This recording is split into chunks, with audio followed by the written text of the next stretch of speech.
Olá, queridos alunos do quarto ano, aqui é a professora Eva Mara. Nós vamos dar continuidade à nossa terceira videoaula de ciências. Prestem atenção. Composição do ar. Os principais elementos que compõem o ar são essencialmente o nitrogênio, o oxigênio, argônio, gás carbônico, neônio. Embora possua peso e ocupe espaço na atmosfera, observe que o ar é um conjunto de substâncias que não apresenta cor, cheiro, gosto e que não podemos ver e nem tocar. Quando começou a poluição do ar? Além da expansão das indústrias, dos aumentos dos automóveis, muitos outros fatores afetam a qualidade do ar, por exemplo, a redução de espaços verdes, já que as plantas são importantes no processo do ciclo do oxigênio, as queimadas, o uso de inseticidas e agrotóxicos na agricultura, dentre outros. Observe que quando a qualidade do ar é afetada, o ecossistema e os fatores que o envolvem, como o clima, o solo e a água, também são alterados, provocando assim diversos fenômenos, por exemplo, o efeito estufa, a chuva ácida, a inversão térmica e a destruição da camada de ozônio. Aqui vocês estão recebendo mais informações do que o que vocês têm na apostila de vocês, tá? É para complementar o conteúdo. Poluição é uma geração. A poluição gerada nas cidades de hoje são resultado principalmente da queima de combustíveis fósseis, como, por exemplo, carvão mineral e derivados do petróleo. Leiam o resto da definição. A importância do ar. O ar é um elemento fundamental, sendo formado por uma combinação de gases, vapor de água e partículas suspensas. Trata-se, portanto, de uma substância vital para a manutenção da vida na Terra, ao lado da água e do solo. Isso, então, significa o quê? Que sem o ar nós não vivemos.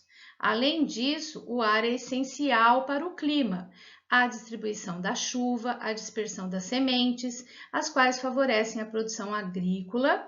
Por outro lado, favorece o desenvolvimento das diversas doenças por vírus, bactérias, micro-organismos, os quais são levados pelas correntes de ar. Vamos tomar cuidado. A umidade do ar. Aqui a explicação sobre a umidade do ar. A quantidade de vapor de água existente na atmosfera é denominada umidade do ar. Os valores podem ser expressos em números absolutos. Isso, não se atentem nisso, tá? Só na definição da umidade do ar. Entre os métodos utilizados para medir a umidade do ar estão, aqui vocês têm um nome bem gozadinho, é só a título de curiosidade. Leiam o resto do texto. Vamos a falar sobre a umidade do ar. Vários fatores influenciam na umidade do ar, tais como a temperatura, cobertura vegetal, quantidade de edificações, presença de rios, lagos, mares. O vapor de água presente no ar atmosférico pode desencadear nevoeiros, neblinas, orvalhos e geadas. A umidade do ar de um determinado local interfere diretamente na qualidade de vida dos habitantes. Baixas umidades podem gerar problemas respiratórios, sangramentos nasais, desidratação, por isso temos que beber muita água, principalmente agora com a chegada do inverno. Pressão atmosférica. Para compreender a dinâmica dos movimentos do ar na troposfera, é preciso conhecer a distribuição espacial do ar na superfície. Uma das maneiras de entender essa distribuição é por meio da pressão atmosférica.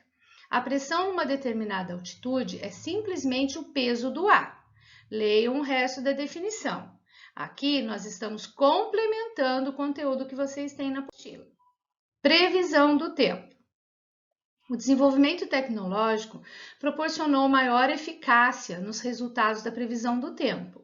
Satélites artificiais, computadores, programas para coleta e cálculo de dados atmosféricos garantiram maior precisão ao estabelecer as condições do tempo.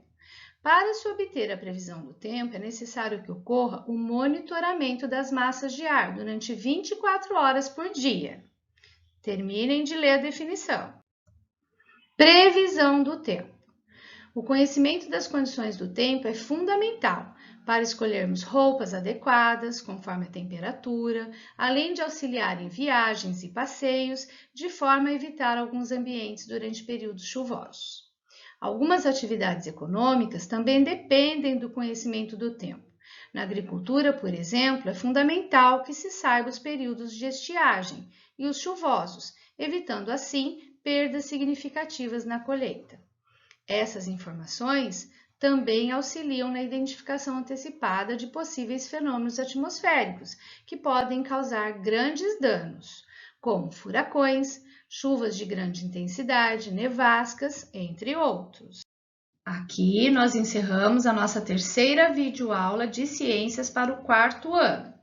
Queridos alunos, vocês irão realizar tarefas na apostila e no caderno.